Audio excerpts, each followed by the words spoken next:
Hello， 大家好，这里是魔玩小周。那么今天给大家带来的测评内容呢，还是来自于 Marvel Legends 的一款 Iron Man， 也就是钢铁侠，终极宇宙的钢铁侠。那么我们废话不多说，还是老样子，从合会开始说起吧。那么首先我们看到合会是采用了挂卡的一个形式，然后大家如果有看到官图以及其他套装的话，其实可以看到这次的一个包装的形式基本上都是采用这样的一个美术的形式来表达，然后除了上面的这个动漫人物的名字会有一些大大的不同，其他的基本上都是同样的设计。那我们来仔细看一下吧。那么可以看到这边是一个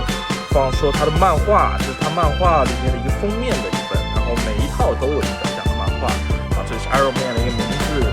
左上角是一个例会，然后这边是一个 Iron Man 独特的一个标志，然后就可以看到这个样一个主体的挂卡，看主体真的是非常的明显，就一眼就可以看到里面到底有什么。然后我们来看到背面，然后可以看到这个就是刚刚我所指的漫画的那个封面，然后可以看到这里其余的5本就是剩下的5个人物的漫画的形式，然后可以看到钢铁侠的一些介绍然后下面是一些无关紧要的一些小细节。看到这一套基本上都是终极宇宙的一些人物，亚当，然后这个是金刚狼的儿子吧，我记得戴肯，然后迈尔斯，这个我不太了解，这个也是战警里面的，然后还有个终极的钢铁侠。OK， 那我们接下来就把它拆开，看一下里面的主体以及配件吧。OK， 那么现在大家所看到的呢，就是从盒子里面拿出来的主体以及它的配件。那么还是老样子，从配件开始说起。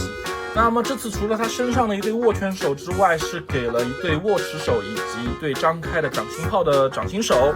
然后除此之外，比较特殊的配件就是这本漫画。然后这本漫画是已经打造出一个漫画的感觉了，这里甚至我感觉它可以翻页，但其实不能。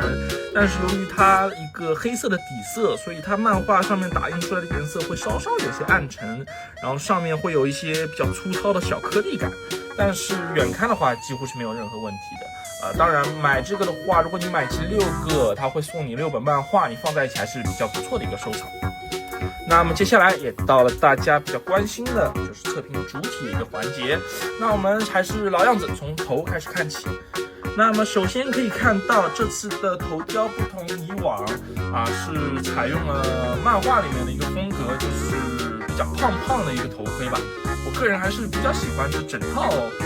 机甲的一个风格，可以看到它的四肢都非常的粗壮，然后上面的一些机甲的一些构造感觉非常的不错，非常的漂亮。我个人感觉它和不同以往所有的机甲它的四肢会更加的粗壮一些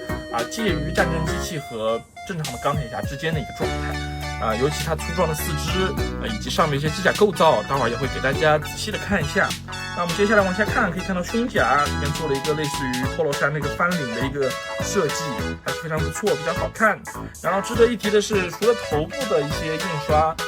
它身上的所有的金属发色以及红色的发色都是带有一些哑光的效果存在的，大家可以看一下，给大家转一下就可以看出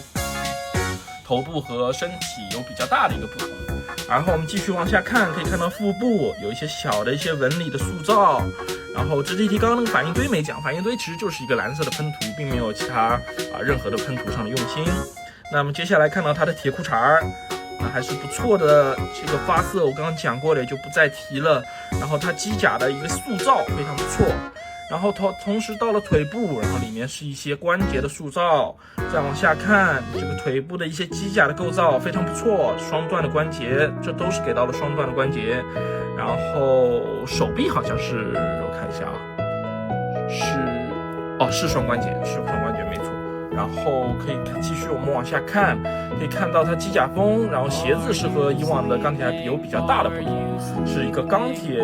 鞋子的形状，而并不是常规的一些类似于仿人类的那种皮鞋的形状。然后可以看到它在机甲上做了一些喷气式的一些口啊，然后包括这里的一个掌心的发射的装置都非常不错。虽然这些装置并没有在玩法上面给予更多的可能性，但是在观赏性上以及把玩的手感上，感觉还是非常不错的。这种粗壮的肢体，我感觉在视觉上以及把玩的手感上，是进行了一个全面的升级啊。这个素体我不知道他之前有没有用过啊，这个素体应该是全新开模的一个素体，之前没有见过，包括它这个形体都非常不错，大家侧面看也可以看出。OK， 那么接下来我们就来测评一下它的可动吧。那么首先不用多说，头部可动，上抬、下抬、左右其实就只能这样，但是360度是没有一个太大的问题的。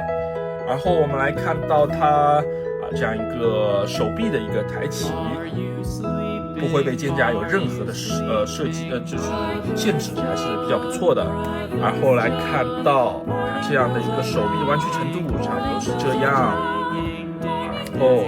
再来看到它的腰部的一个用力掰到最底下，然后稍微带一点腿部关节，其实也就只能到这儿。它的前的鞠躬还是比较差的。然后我们来看一下它后部的一个差不多是这样一个程度，不知道大家能不能接受。腰部的钢铁侠的一律的腰部的一些可动都是比较差的，可能是受限于它机甲的一个形态的限制。OK， 那么接下来我们继续往下看到腿部的一个前抬。那么对于机甲来说，这样的前抬我个人还是完全可以接受的。然后后拉，然后被屁股所限制，所以它后拉只能到这儿。侧抬，然后也是被它机甲所限制，基本上是到这儿。然后是大腿的一个折叠，可以到这儿，还是比较不错的。然后腿部的一个可动，左右上下，就差不多是这样一个情况。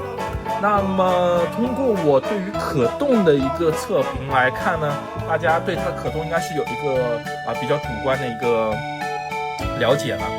它的可动并不是非常的好，因为受限于它比较粗壮的四肢以及机甲的一些构造的干涉，它的腿部就是会有一些比较可惜的地方，就是它的可动会受到比较大的限制，尤其是腰部。那么接下来我们就来讲一下对于它的购买的一个意见吧。OK， 那么现在呢，我把 Model 20也放在它的旁边，给大家看一下它体型上的一些区别。那么也很明显可以看出，这只终极宇宙钢铁侠，相比于 Model 20这种比较刻板印象的钢铁侠形象，会比较有特色一些，包括身上的机甲以及一些细节上的刻画，打破了对钢铁侠的刻板印象。包括把玩的手感来说，我个人还是比较喜欢这个终极钢铁侠这一款这样的一个把玩手感。当然不是说其他的钢铁侠不好，只是可能有些审美疲劳了。包括对于他身上的一些细节的一些刻画光是金色和红色堆砌，让我对钢铁侠会有一些审美疲劳。但是这样一款终极宇宙的钢铁侠，我个人觉得还是比较值得入手的一款。看大家对于钢铁侠这个角色有没有一些执念存在。那么他现在在市场上的价格基本上就是在200左右的一个价格，可能190也能买到。但我相信这现在是刚刚出货，所以它的价格还是现在比较稳定的状态。如果再等个1个月或者2个月，我相信它的价格会往下一些。毕竟它的素质，可动的一些素质并没有那么出色只是它身上的涂装以及一些细节上的刻画，可能把可动上的不足进行了一些弥补。那么对于这个外形比较吃它这个外形的朋友们来说，我觉得还是比较值得购入的一款 Marvel Legends 6寸人偶。那么如果你还是比较喜欢原始的钢铁侠的一种感觉，那么这款也就是可入可不入的一个存在了。OK， 那么谢谢大家，这里是魔玩小邹，你的一键3连是我更新的动力。